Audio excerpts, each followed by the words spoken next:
Welcome to the Texas Instruments third quarter 2023 earnings conference call. I'm Dave Paul, Head of Investor Relations, and I'm joined by our Chief Financial Officer, Rafael Lizardi. For any of you who missed the release, you can find it on our website at ti.com/ir. This call is being broadcast live over the web and can be accessed through our website. In addition, today's call is being recorded and will be available via replay on our website. This call will include forward-looking statements that involve risks and uncertainties that could cause TI's results to differ materially from management's current expectations. We encourage you to review the notice regarding forward-looking statements contained in the earnings release published today, as well as TI's most recent SEC filings for a more complete description. Today, we'll provide the following updates. First, I'll start with a quick overview of the quarter. Next, I'll provide insight into third quarter revenue results with some details of what we're seeing with respect to our end markets. Lastly, Rafael will cover the financial results, give an update on capital management, as well as share the guidance for our fourth quarter 2023. Starting with a quick overview of the quarter. Revenue in the quarter came in about as expected at $4.5 billion, flat sequentially, and a decrease of 14% year over year. Analog revenue declined 16%, embedded processing grew 8%, and our other segment declined 32% from the year-ago quarter. Now I'll provide some insight into our third quarter revenue by market. During the quarter, automotive growth continued and industrial weakness broadened. Similar to last quarter, I'll focus on a sequential performance as it's more informative at this time. First, the industrial market was down mid-single digits, with weakness broadening across nearly all sectors. The automotive market continued to grow and was up mid-single digits. Personal electronics was up about 20% off a low base. And next, communications equipment was down upper teens. And finally, enterprise systems grew upper single digits. Given where the market is now, it's a good time to remind everyone of our plan and areas of strategic investments. First, our confidence in the secular growth of semiconductor content per system, especially in industrial and automotive, remains high, and we're well positioned in these markets. Second, our long-term 300mm manufacturing roadmap provides our customers with geopolitically dependable capacity. To support these build-outs and enable future growth, we continue to expect associated capital expenditures to be about $5 billion per year through 2026. In addition, we made good progress on our inventory replenishment, consistent with our long-term objectives to support growth and provide high levels of customer service. Rafael will now review profitability, capital management, and our outlook. Rafael? Thanks, Dave, and good afternoon, everyone. Third quarter revenue was $4.5 billion, down 14% from a year ago. Gross profit in the quarter was $2.8 billion, or 62% of revenue. From a year ago, gross profit decreased primarily due to lower revenue and, to a lesser extent, higher manufacturing costs associated with planned capacity expansion and reduced factory loadings. As a reminder, LFAB-related charges transitioned to cost of revenue in the fourth quarter of 2022. Gross profit margin decreased 690 basis points. Operating expenses in the quarter were $923 million, up 7% from a year ago and about as expected. On a trailing 12-month basis, operating expenses were $3.7 billion, or 20% of revenue. Operating profit was $1.9 billion in the quarter, or 42% of revenue, and was down 29% from the year-ago quarter. Net income in the third quarter was $1.7 billion, or $1.85 per share. Earnings per share included a 5-cent benefit for items that were not in our original guidance. Let me now comment on our capital management results, starting with our cash generation. Cash flow from operations was $1.9 billion in the quarter and $6.5 billion on a trailing 12-month basis. Capital expenditures were $1.5 billion in the quarter and $4.9 billion over the last 12 months. Free cash flow on a trailing 12-month basis was $1.6 billion.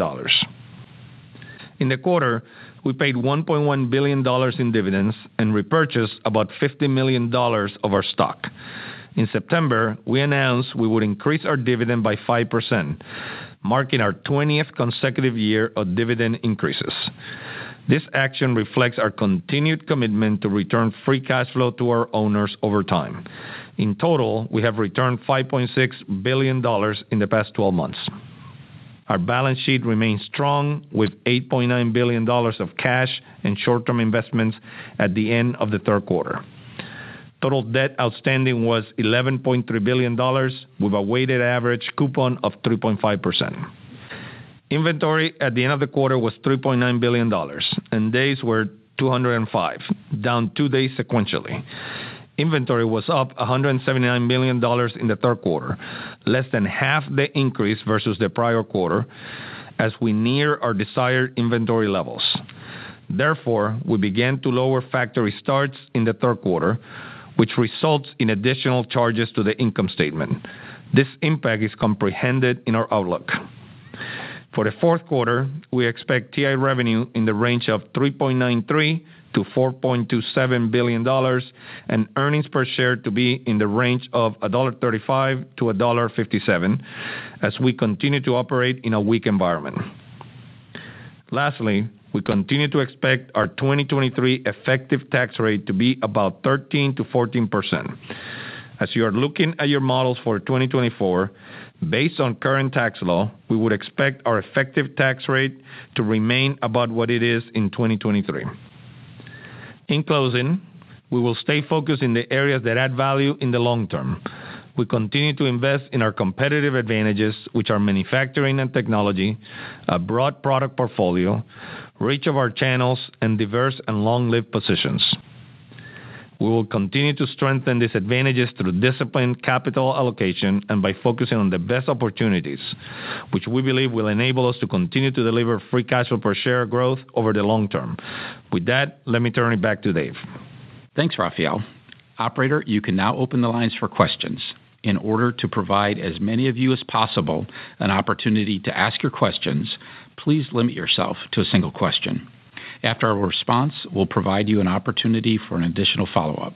Operator? Thank you. At this time, we'll be conducting a question-and-answer session. If you would like to ask a question, please press star 1 on your telephone keypad. A confirmation tone will indicate your line is in the question queue. You may press star 2 if you would like to remove your question from the queue. For participants using speaker equipment, it may be necessary to pick up your handset before pressing the star keys. Our first question comes from the line of Stacy Rasgon with Bernstein Research. Please proceed with your question. Hi, guys. Thanks for taking my questions. My first one, I did want to ask about gross margins. So, I mean, depending on what I assume for OpEx next quarter, I'm getting something like 250 basis points of compression, maybe more. I know you talked a little bit about how some of that is the impact of utilization.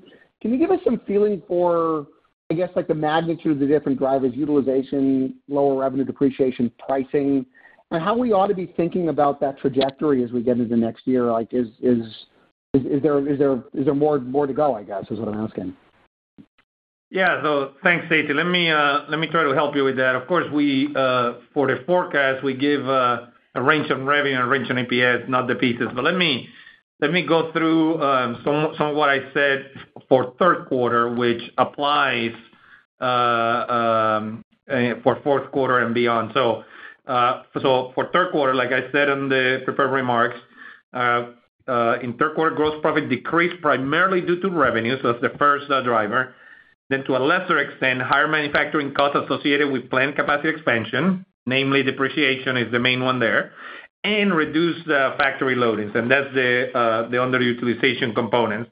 Then, as I also said in the prepared remarks, inventory, which is the other side of the coin, as we near desired levels of inventory, we began lowering factory starts in the third quarter. So there was an impact in third quarter due to that on the income statement. There'll be a bigger impact in fourth quarter due to that. Beyond that, we're not forecasting, but of course that will depend on revenue expectations well into next year. Do you have a follow-up? I do, thanks. So you gave us a little color on the end market behavior in Q3. Can Can you give us some thoughts on, at least even qualitatively, what to expect by end market into Q4, and particularly for auto? It sounds like auto in Q3 was still strong. Do you still see that strength continuing into Q4 into year end? Yeah, Stacy, I'll take that. When you look at the guidance, it would suggest, and we believe that we continue to operate in a weak environment in general. And if there was something significant that was changing from one quarter to the next, as our typical practice, we highlight that, and we just don't have anything to specifically call out for into fourth quarter. So thanks, and we'll go to the next caller, please. Our next question comes from the line of Timothy Arcuri with UBS. Please proceed with your question. Thanks a lot. Dave, I also had a question on autos. It sounds like it's holding in there despite this broadening strike, and I guess the question is, are more of your customers on consignment in that business, or is the split in autos about the same as that, 2/3, 1/3 versus the rest of the company? And I ask because I'm wondering sort of what you're seeing on the disty side that you would sell into autos. Do you see bookings at least weakening that would be more consistent with what we're seeing in terms of this strike and some of the weak macro numbers that we see? Sure. Yeah. And, as we mentioned in the prepared remarks, it was up, auto was up mid-single digits sequentially, and it was up 20% when you look year on year. So obviously, that growth had continued.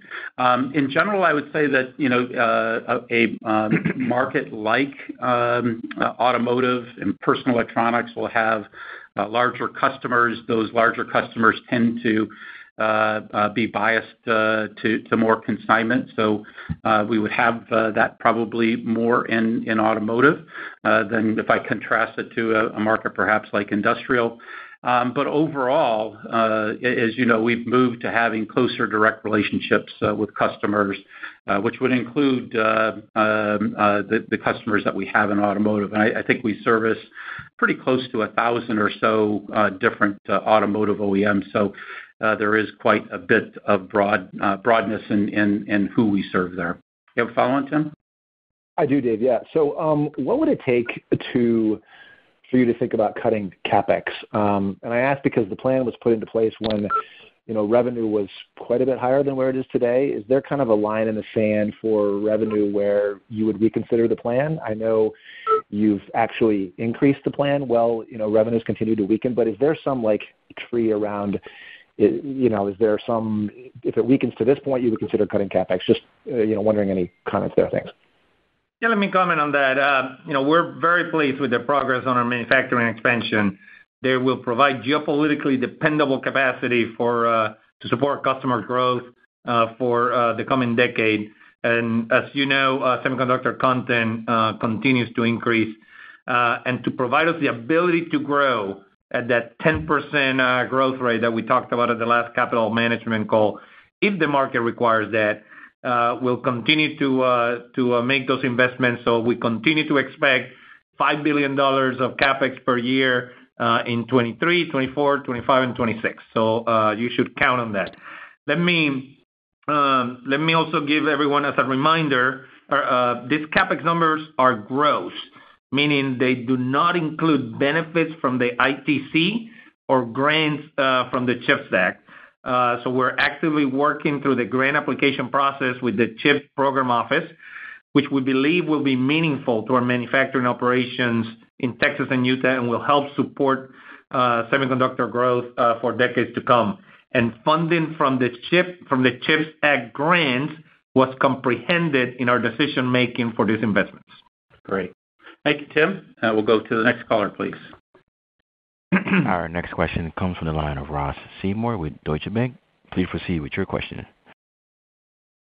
Hi, guys. Thanks for asking a question. In the third quarter, I think it was the first time in a few years that you guys just came in at the midpoint of your guidance. Usually you beat it by 2, 3, 4%, something like that. So I guess my question is, anything strange in the linearity in the quarter, either by end market, just aggregate bookings, any color on that you could provide? Nothing strange, Ross. I'd say that revenue built as we went through the quarter. And I'd say just in general, it's reflective of a weak environment that we're operating in. So, which is obvious from the guidance that we're giving. You have a follow on?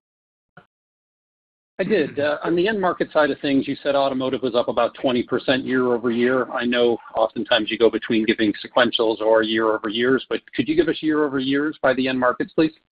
Certainly, yeah. So industrial market was down mid-teens. I mentioned automotive was up about 20%. Personal electronics was down about 30%. Comms equipment was down about 50%, and enterprise system was down about 40%. So I think consistent with that weaker environment that we talked about. So thank you, Ross, and we'll go to the next caller, please.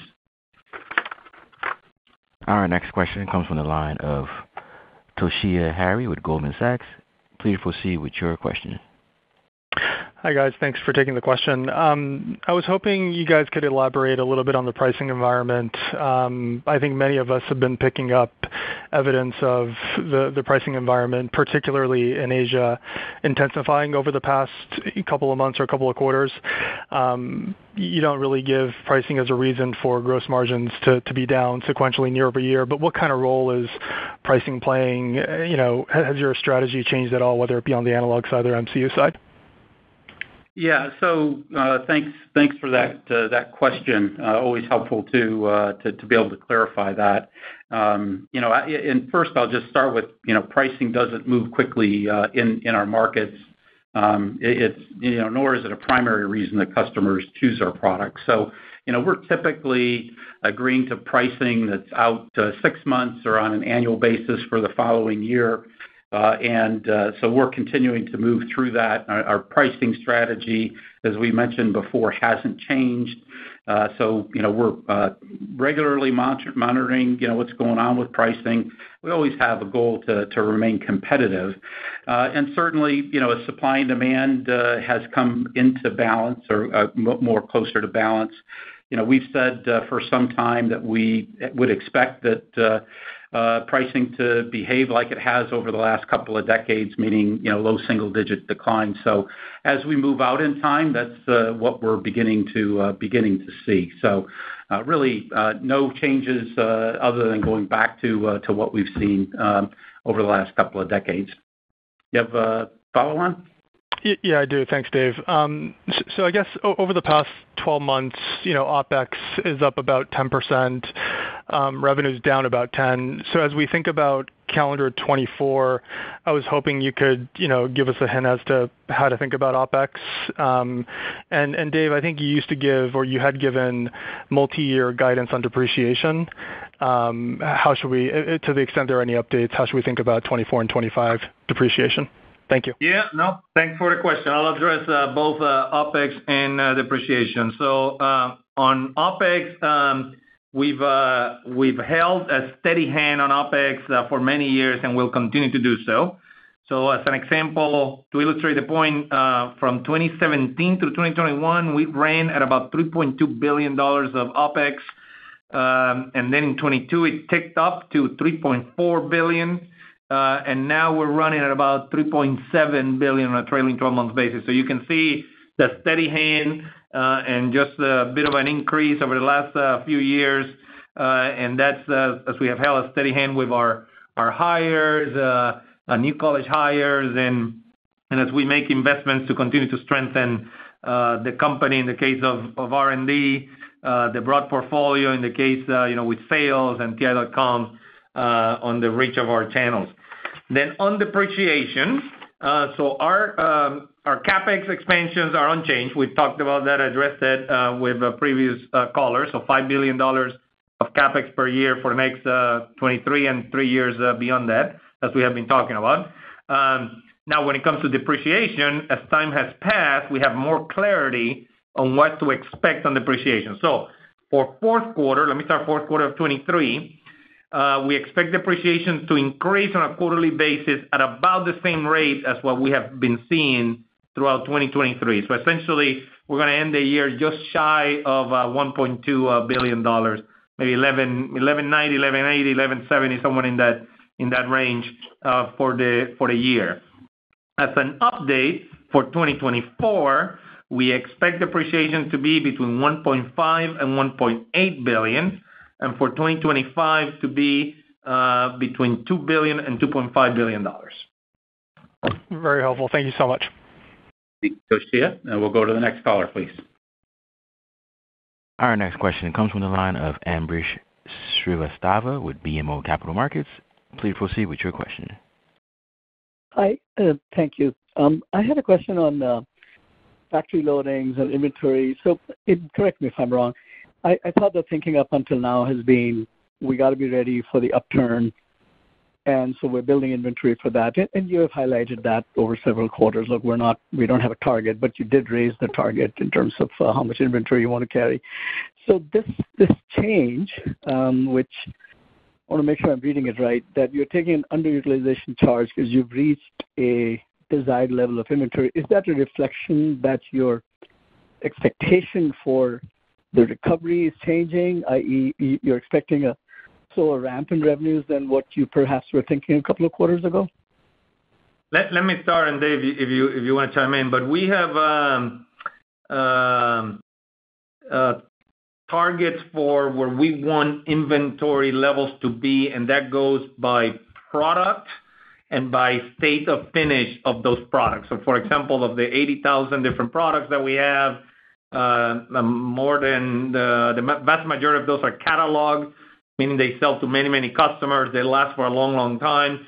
So we can have so many years of inventory at the chip level or at finished goods level, in many cases at both levels. And that's based on our internal process to set those.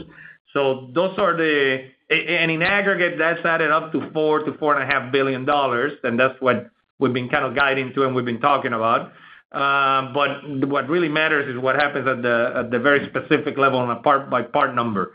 So as we have near those levels, and you see our inventory levels have increased about $500 million per quarter for 2 quarters, and then this last quarter, $179 million.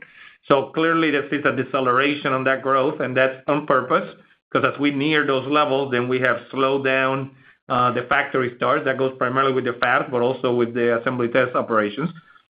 And then that slowdown will continue into fourth quarter. So the other side of slowing your factory loadings is the underutilization charges. So as we near those levels, we are ready to be on the other side of this cycle for the upturn. And of course, it's not just inventory. Capacity is really the bigger driver. But you know what we've been doing on that now for a number of years, and where we're investing. But inventory really bridges that gap as an upturn happens until you get your factories really cranking at higher levels. Yeah, and I'll just add and bring back to our capital management that we've been saying for I think over a decade now. Our objective with inventory is to maintain high levels of customer service, keep our lead time stable, keep product availability really high. So as we talked about earlier, TI.com, really essentially all of our catalog products are available for immediate shipment. Lead times are stable, and so we are prepared for that next upturn when it does come. You have a follow-on, Ambrish? Yeah, quick one, Dave.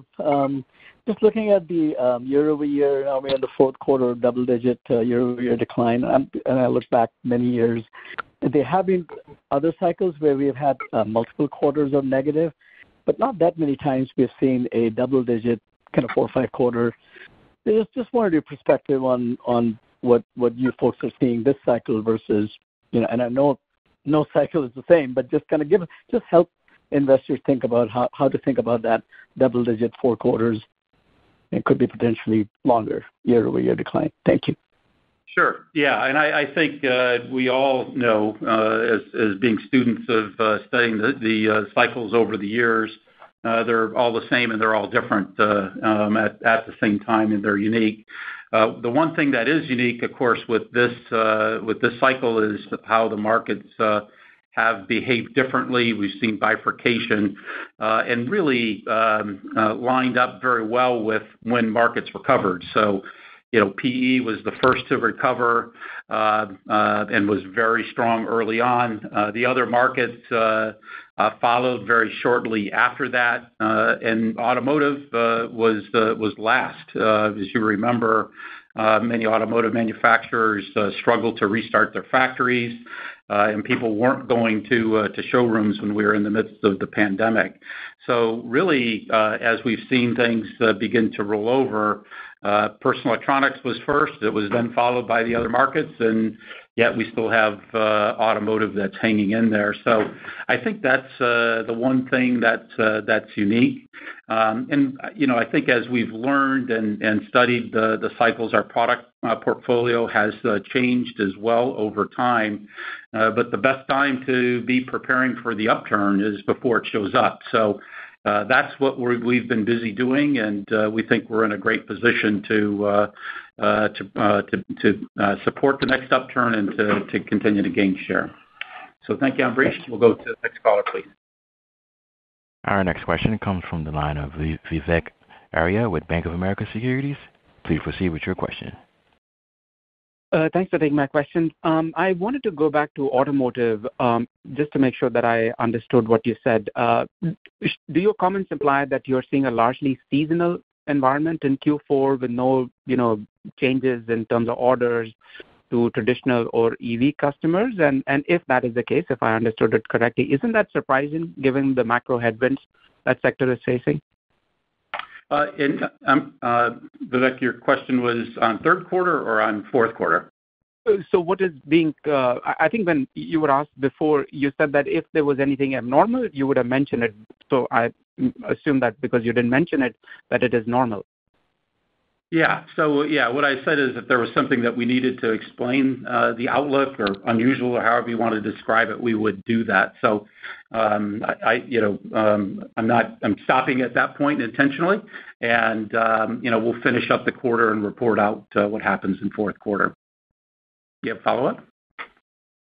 Yeah. On depreciation, what is driving the revision? Because your CapEx doesn't seem to be changing. And then kind of part B of that is if I take that year-on-year delta, Rafael, I think it's about $500 million or so incremental in 24. So at the current revenue run rate, that's a 2 to 3 point headwind to gross margin. I just wanted to make sure that I got those 2 points right. Yeah, so for 24, I said $1.5 to $1.8 billion, and that is down from what you probably had before, $2 billion. And for 2025, I said $2 billion to $2.5, so that is down from 2.5, which we had said before. And the reason, as you pointed out, CapEx is not changing, so that's not the reason. It's just as time has passed, we have more clarity on what to expect. So, for example, depreciation on tools, that doesn't start until the tool is not only received, but installed and then qualified. And that's when depreciation starts. So that doesn't happen immediately. So as we have learned more as to how that process works with all the number of tools that we're receiving for the various factories, then we're providing an update on depreciation. Thank you. And the gross margin headwind, did I have the calculation right? It's a 2 to 3 point headwind on gross margins? Well, so, we've given you the tools to calculate gross margin. So let me remind everybody what that is. First is revenue. So you pick the revenue that you believe is going to happen for the next several years. And this works on a quarterly basis, but of course, in any quarter, there are a lot of puts and takes, but better to do it over longer horizons. So you start with revenue, then you fold that through at 70 to 75%, which, by the way, that is reflective of the great, not only geopolitically dependable capacity that we're putting in place, but it is all that new fab capacity is 300 millimeters, so has a structural cost advantage. Not to mention that we're getting ITC and grant benefits as that is installed in the United States. So, so then you fold that through at 70 to 75%. Then you need to account for the added depreciation. So, this year is probably going to be close to $1.2 billion, and then next year I just gave you 1.5 to 1.8. So if you want to pick a point between that, then you get your added depreciation for 2024. And then, at a high level, that's it. But of course, in any given quarter, even in any given year, but especially in any given quarter, you have puts and takes. And one of them that we're seeing right now is the underutilization. But that right now is a headwind, but that can also be a tailwind when we're on the other side and we're increasing loadings. And what that does is that it comes back the other way, right? So, but that's more of a tactical comment that happens in some quarters. Hopefully that answers your question. Yeah. Thank you. Thank you, Vivek.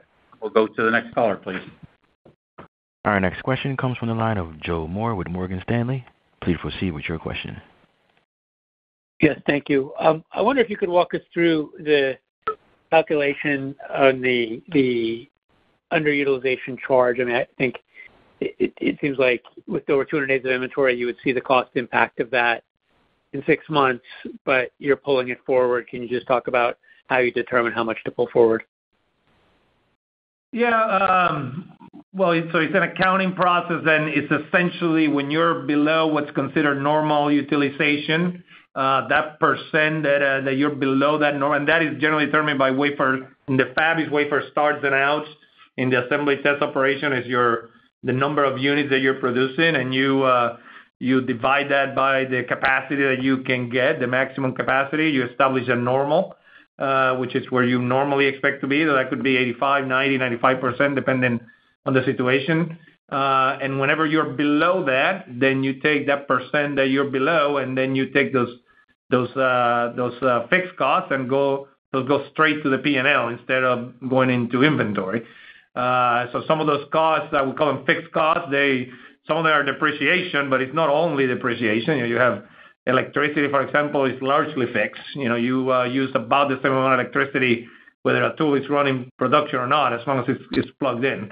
So you take that into account, and then you're at the end of the day, you're not creating money when you do that. You just essentially put it on the balance sheet or the P&L, and in this case, it's going directly into the P&L as an in-quarter charge because that portion of the capacity is not producing. Now, one more comment. That gives us tremendous operating leverage on the other side of that, right? Because think about fixed costs. On the way down, they hurt a bit, but on the way up, they're fixed, right? So from a cash standpoint, on the way up, you don't spend any more, and then you get just tremendous cash fall-throughs on the revenue, particularly when it's 300 millimeter capacity at very low cost. The follow-on, Joe? Great. Yeah, thank you. Separately on the comm infrastructure business, seemed quite soft both quarter-on-quarter, year-on-year. I know that business isn't a focus for you guys, but can you talk about what's driving that weakness? Yeah, it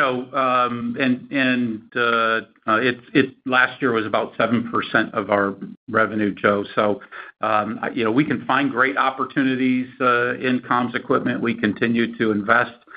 We just don't think it has the secular growth that other markets like industrial automotive have. So, we continue to make investments there.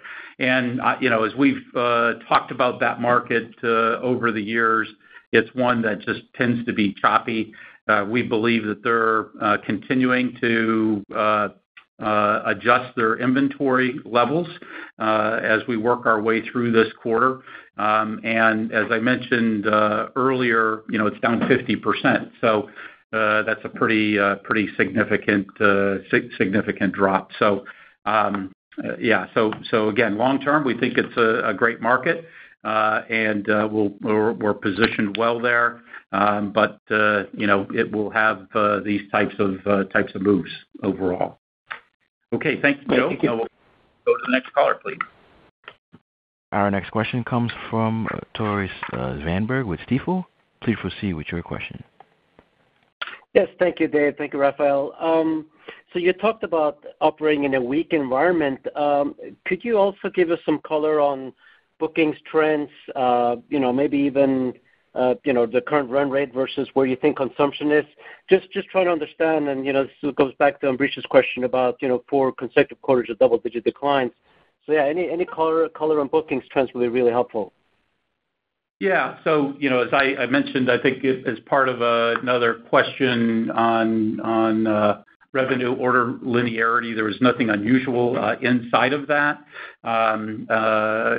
Secondly, obviously we're describing the environment as being weak. And we don't have a system that tells us, are we shipping above or below demand? The strongest signal that we get is orders from customers. Now, as we talked about earlier, a market like personal electronics was the first market to go into the downturn. We've had a couple of quarters of growth inside of that market. Now it's up off of a very weak base, but we are seeing that as a trend.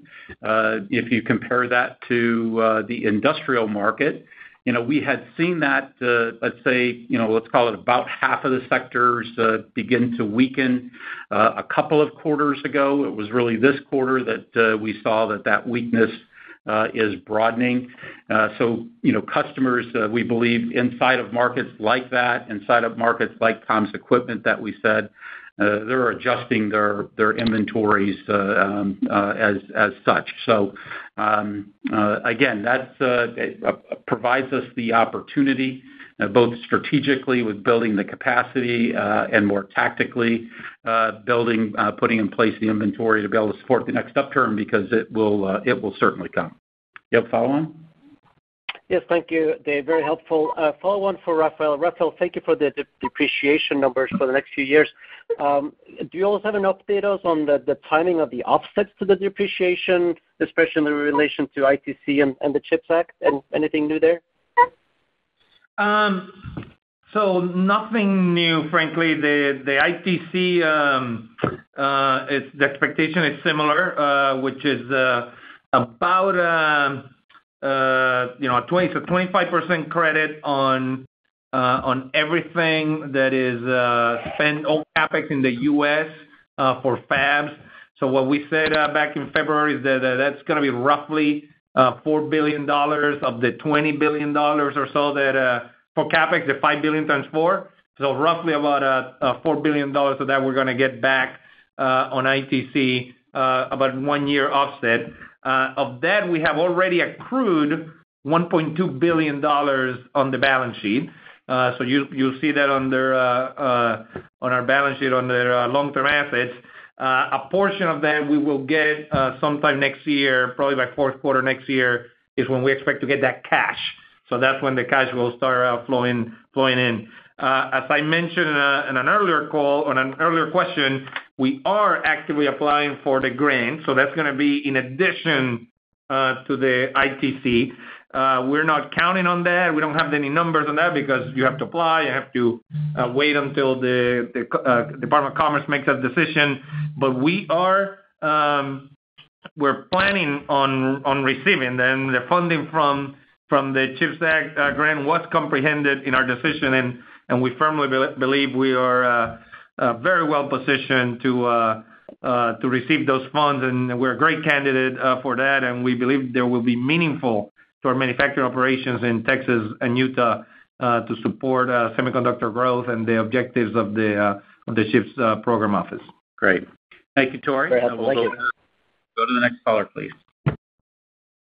Our next question comes from the line of Harlan Sur with J.P. Morgan. Please proceed with your question. Yeah, thank you. Good afternoon.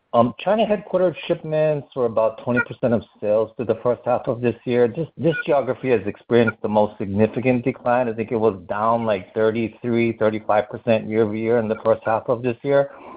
Much of your China business is focused on industrial. Is this geography continuing to contribute to the weakness here in Q4? And what other geographies are you seeing that is contributing to this broadening out of sort of the weak industrial trends? Yeah. So I'll speak to what we saw, in the third quarter, and just in general, including industrial in China, continued to remain weak. So I think if we're having this call, a year ago or so, as China came out of COVID, I think most of us would have expected there to be a more significant rebound, which just hasn't materialized. So Yeah, and I think when you look at on a regional basis compared with a year ago, the only region that was up was Japan. So the other regions were down. And so, again, just describe that weakness as being very broad in nature. Follow on, Harlan? Yeah, thank you. So your embedded business continues to hold up relatively well, right? Trailing 12 months is up 8% year over year.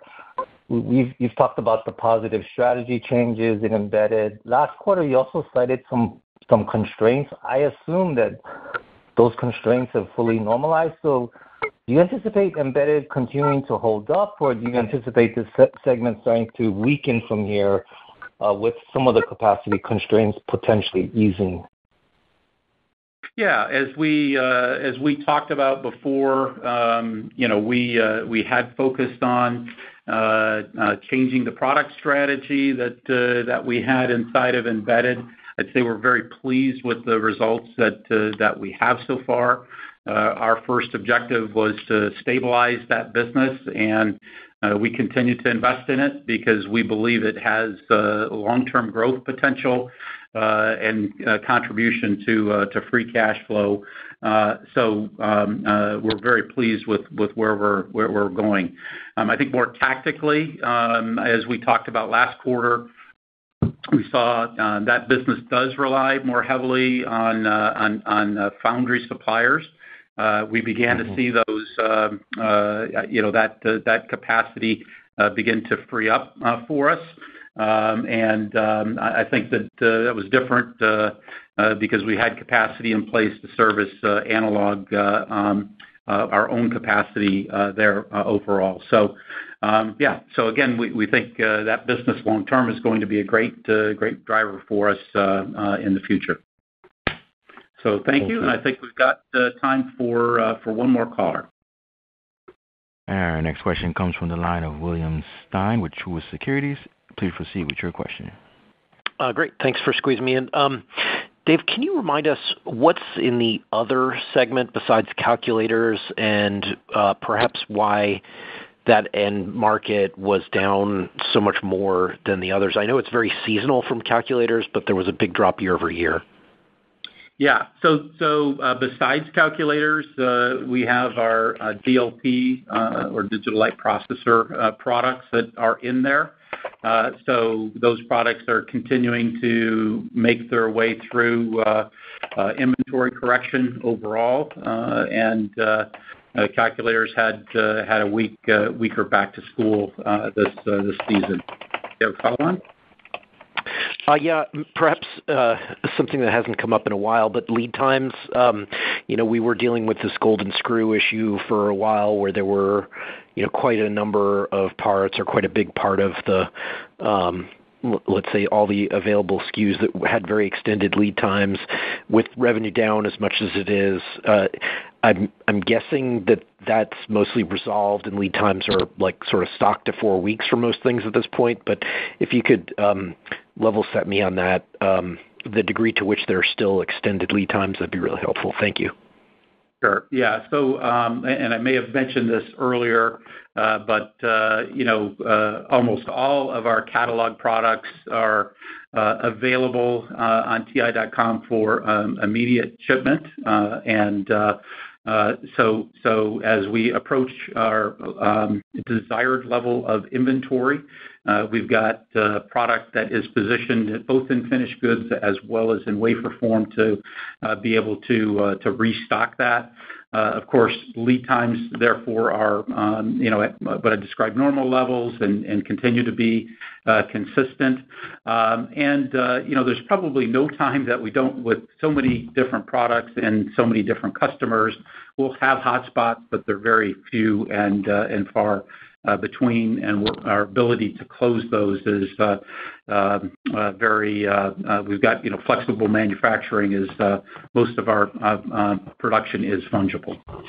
So with that, I'll ask Rafael to wrap up the call for us. All right. Let me wrap up by reiterating what we have said previously. At our core, we're engineers, and technology is the foundation of our company. But ultimately, our objective and the best metric to measure progress and generate value for owners is the long-term growth of free cash flow per share.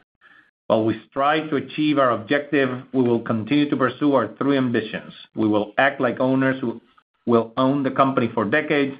We will adapt and succeed in a world that's ever-changing. And we will be a company that we're personally proud to be part of and would want as our neighbor. When we're successful, our employees, customers, communities, and owners all benefit. Thank you, and have a good evening.